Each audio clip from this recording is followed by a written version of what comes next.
né? Tem várias linhas, né, Jair? É.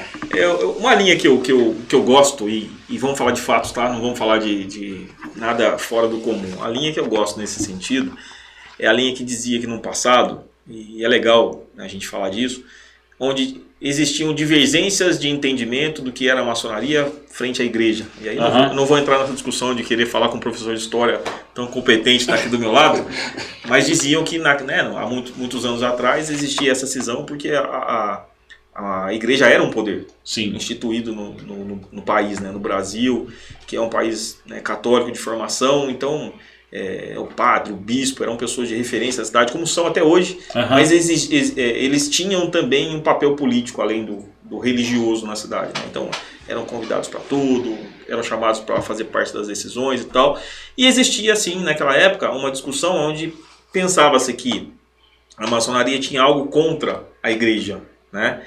E aí, se você olhar dessa ótica, o segredo, ele partiu daí, porque, e aí até brincam, né? Por que o maçom usa preto? Também é histórico. Porque naquela época, quando existia, assim, uma condição de não entendimento, né?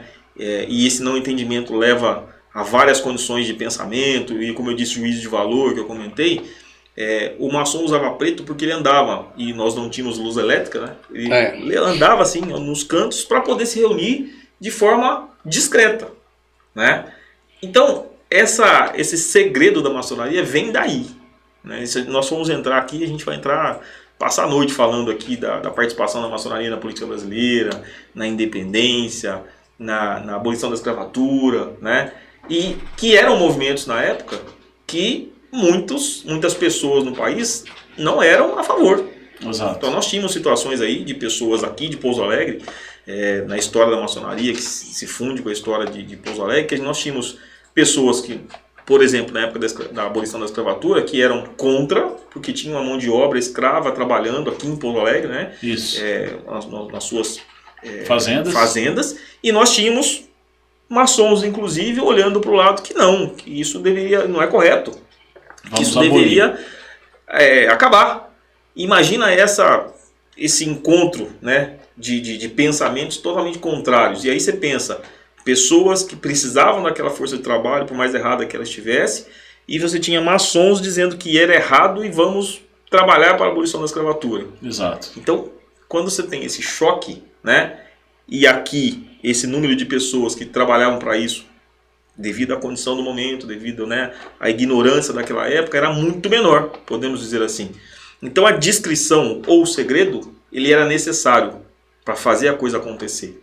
Da mesma coisa que nós fizemos o paralelo, né, na independência do Brasil, como eu disse, que nós temos evidências, né, a gente não fala de condições, né, de suposição, e sim de evidências que nós temos. Então a gente fala, como maçom, a gente tem que pôr o pé no chão e falar, cara, eu tenho evidência disso, eu tenho informação coesa para isso, sim. A gente tem informação também que a maçonaria participou de forma muito ativa na independência, e era a mesma coisa.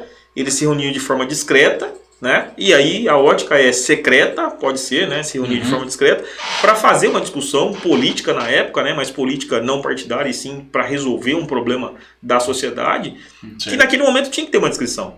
Perfeito. E de novo, esbarrou com o segredo, né? Então, sim. E esse segredo secreta é mundial, que se fala, né? Então, é igual você fala, você vai discutir com o Adriano. Não tem jeito.